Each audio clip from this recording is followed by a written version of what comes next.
Welcome, everyone, to the Inclusion Podcast. I'm Dr. Julie Costin. And I'm Dr. Christy Preddy-Franzak. We're so glad you're here as we explore all things inclusion. So whether you're a school leader, an educator, a parent, or simply passionate about inclusion, this podcast is for you.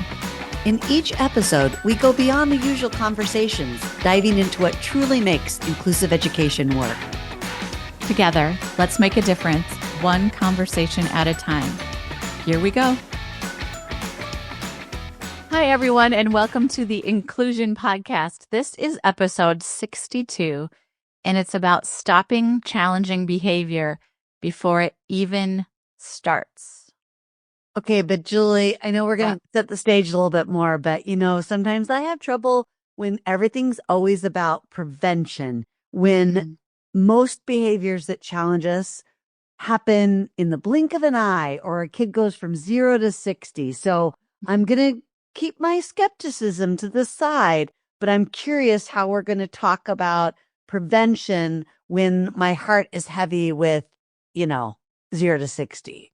Yeah, the in the moment stuff. Yeah. And so here's the bad news. The bad news is the more time and energy you spend on prevention, the less likely you are to have those kinds of behaviors. And so it seems counterintuitive, Christy, because yes, on your heart is going to be those moments. What if they do this? What if they do this? Or they did this and I wasn't expecting it.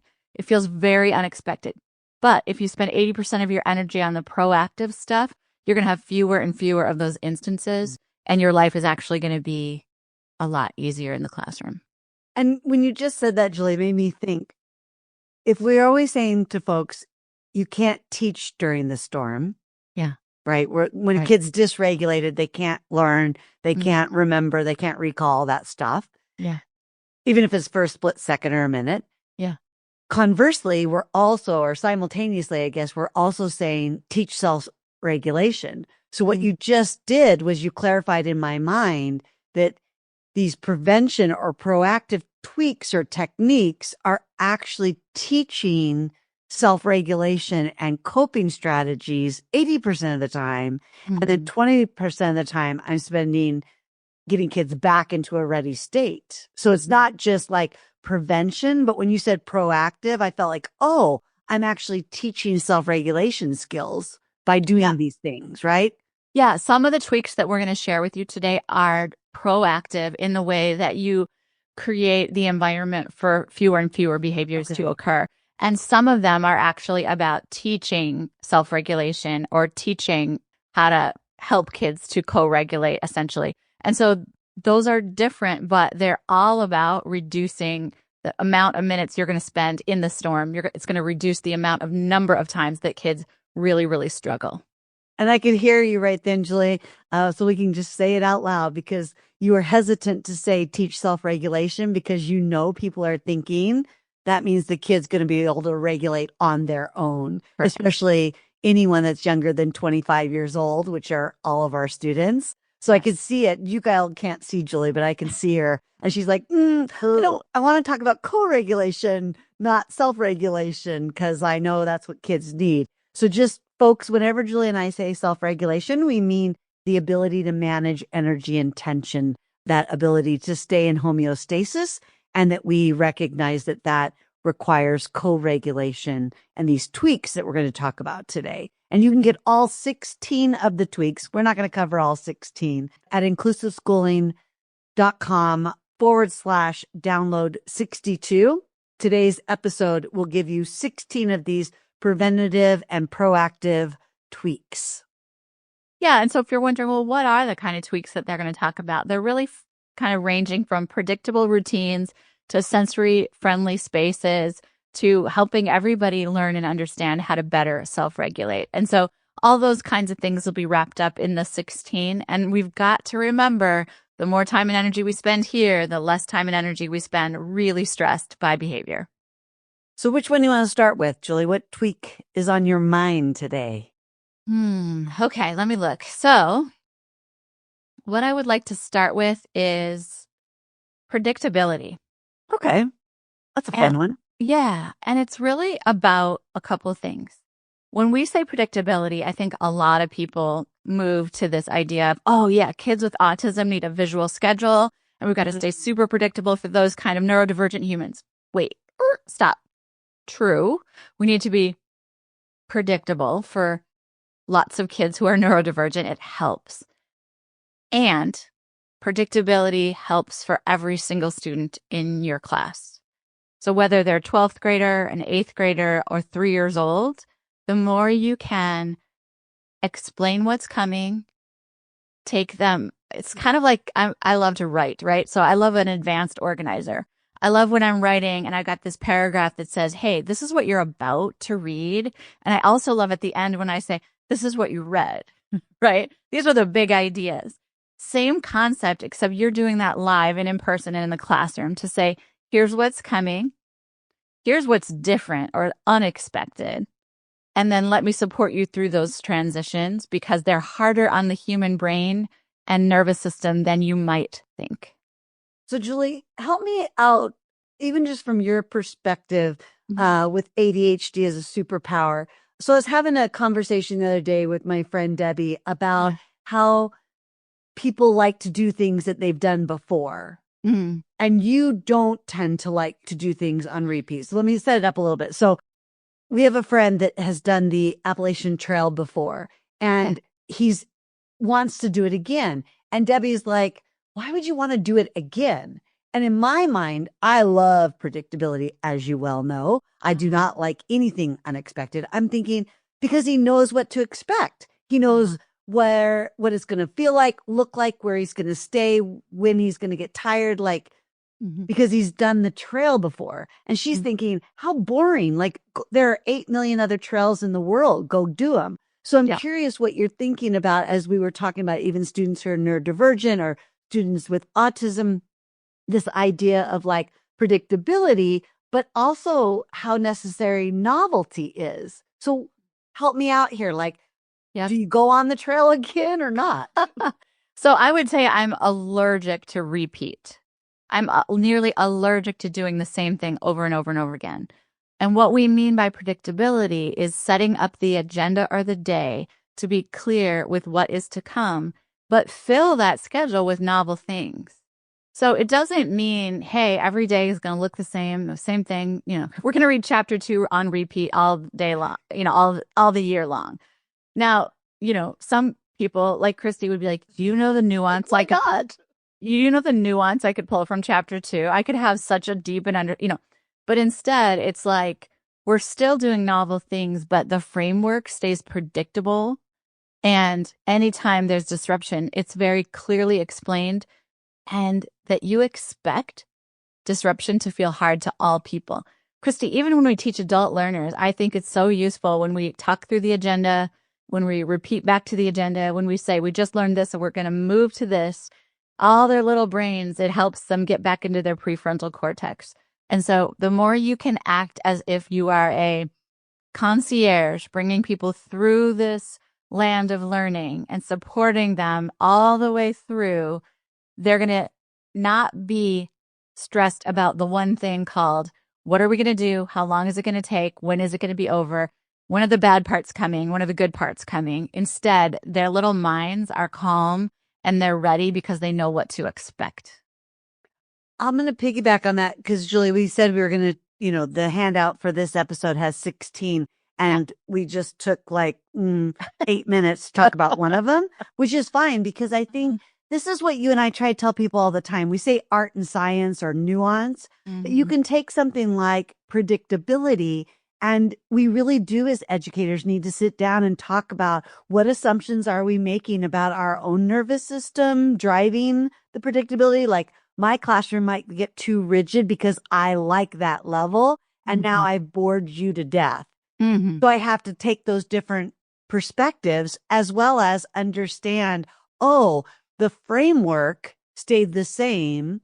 There can still be comfort, but we can have novelty for those who need more, you know, excitement or stimulation or change or challenge. So I think on top of that, one of our other tweaks in the download, which is at inclusiveschooling.com/download 62, is that notion of pre-correction. and redirection. Because I think sometimes when we tell people, you know, it's all up front, they might do it like as they're saying, here are the stations to pick from, or here are the centers that are opening, or here's the Mhm. lesson we're going to do. Kind of like in an old high school preschool thing, but we would do Mhm. plan, do, review. So Yes. you plan what you're going to do, you do it, and then you review what you've done. But what about the whole time while you're doing? Like sometimes that's where the behavior starts, is Mhm. once we've gotten settled in, there's some tricky moment, there's some sort of challenge or issue or social interaction, and we need to sort of anticipate that escalation or that tricky moment and be ready to redirect or once again pre-correct.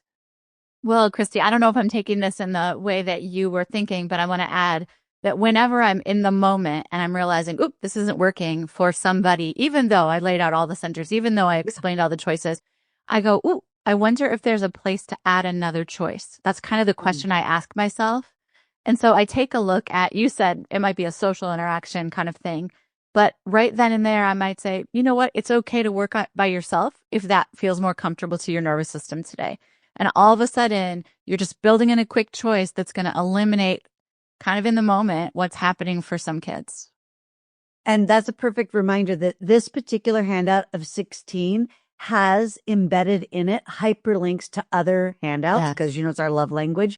So you're right. The 101 ways to offer choice Yeah. is embedded into this download for episode 62. And I feel like access points and offering choice are such beautiful things to do in the moment. Maybe we should also link to the zigzag in the show notes, but just maybe just on this Okay. theme for a minute, like, fine, I know that these are like proactive and preventative tweaks and I planned for it, Mm-hmm. but what to do if things start to escalate in the moment, Mm-hmm. either, and when we say escalate, it could be like lack of motivation escalates, Yep. resistance, refusal, right? It doesn't have to just be, oh, now kids are Yelling. smacking and yelling at each other. Right. Okay. Mhm. Do you want to pick one more, Julie? I do because it's probably my favorite. Motivate with, Okay. yeah, motivate with purposeful, engaging tasks. Mm. So I don't know how many Yes. times Christy and I have been invited to school systems to come in and look at this kid who has the most challenging behavior on earth. And we go and then we look at the task this poor child is expected to be doing. And look at the IEP because it's like required that they do that task. But go ahead. Give us some ideas of some tasks we've seen. Oh, well, I've seen this one poor kid who had to write his name and address 20 times before he could do anything else. So it was fine motor practice. It was also they called it a life skill. And he had to do it 20 times. On the sixth time, he flopped to the floor and rolled around, right? I would have punched someone on the second Yeah. time. I don't like Yeah. to do anything on repeat, and I don't like to do anything without a purpose. Like, I will write my address if it will get somebody a letter, but that's it, right? And so we've got to rethink, especially in those awful self-contained classrooms, I'll just say it, where we're doing these social skills, we're doing all these skills on repeat, and then we're surprised by the behavior. So, all that to be said, of course, our number one solution would be to include those kids in general education. Second piece would be let's look at purposeful, engaging, interesting, exciting tasks that will help them. It will prevent boredom. It will prevent anger. It will prevent all the kinds of things that we're going to result in a behavior. So kids thrive with real world relevant tasks. And when it looks like busy work, you're going to get behavior that looks like busy work. And I think, Julie, it could, definitely, because the one that came to my mind was Mm. also in a life skills room when they were teaching the five senses, for the 12th year in a row. But I Yeah. was also thinking about the classroom. I think it might have been a history classroom that we were in. And there were like maybe 5 or 6 of the students who English wasn't their first language and none of the materials had been translated. Mhm. And they were talking about things that were happening globally, but not making it relevant to what was pressing for those students currently. So like the access points were just like missing entirely, which it didn't mean the students weren't interested in global affairs. It didn't mean students weren't motivated to learn about facts and figures. It's just they couldn't even access the content. That's right. That's right. So we have to look at a couple things. What are we asking students to do? How do we make it much more motivating, much more relevant? And as Christy's saying, add access points to make sure every human has a way in and every human has a connection to the actual content, as opposed to, I have to cover this, whether it's relevant to you or not, doesn't really relate to my task. Yeah. And I think like to wind that thought down, I cannot take another goal that says a kid will engage in an unpreferred task. Why? I mean, Julie. I mean, I'm happy to want to cause. Okay. Like I always tell people when they're working on toileting skills with kids, you have very little control over the frequency. So when you write an IEP goal, you can't say that the kid will toilet successfully 4 times a day because you can't predict they have to go to the toilet 4 times a day. Okay. Unless you're going to give them a lot of juice at snack. Yeah. Or unless you're menopausal and you know what I mean? And then you have to pee that many times in the night. Correct. And then it's like 4 successful out of the number of times you went today isn't going to be a success, right? Correct. So it's like you're measuring the wrong thing. And in this case, you're actually causing the bad, challenging, disruptive, unproductive behavior because you're making humans do things that they're not only maybe unmotivated by or don't see the relevance or don't feel awfully connected to, but you're actually doing something known to agitate and trigger them. So, right. And I like the one way I like to think about it is asking adult humans who are listening today, do you have a task that's unpreferred? And all of us kind of laugh to say, go clean the toilet or something. Yeah, right. I don't know anybody that likes that, but maybe somebody does. Sure. But the point is, you have an unpreferred task in mind, or you have multiple unpreferred tasks. And the more you practice it, it doesn't make you more excited about doing the task. Yeah. What we want to do is take unpreferred tasks and make them more preferred so that kids can get through it, and especially double checking that the task itself is relevant to what's expected in the general education content curriculum with peers. All right, because I'm going to wrap this one up with us, Julie, because I just feel myself wanting to go into a whole thing about, but what will the kid learn if I let them do only things they want? So that will be another podcast, friends. So Julie, let's wrap up. Yeah. First of all, that they can get today's download at inclusiveschooling.com/download 62. And what did they get out of this episode or this handout?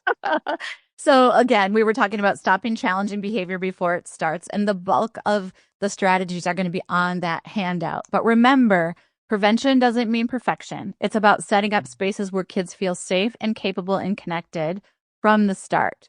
So we also have in Behavior 360 a lot more information on this. So if this is something that you're interested in, you might want to look up Behavior 360, or we'll even link it in the show notes, because it's packed with even more real world tools and videos to help you strengthen what you're already doing and get your classroom ready for all learners all the time.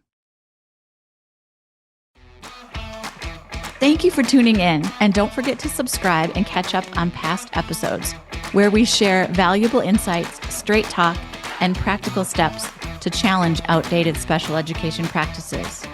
You can find every episode with the show notes at inclusiveschooling.com/inclusion-podcast to build more inclusive schools together.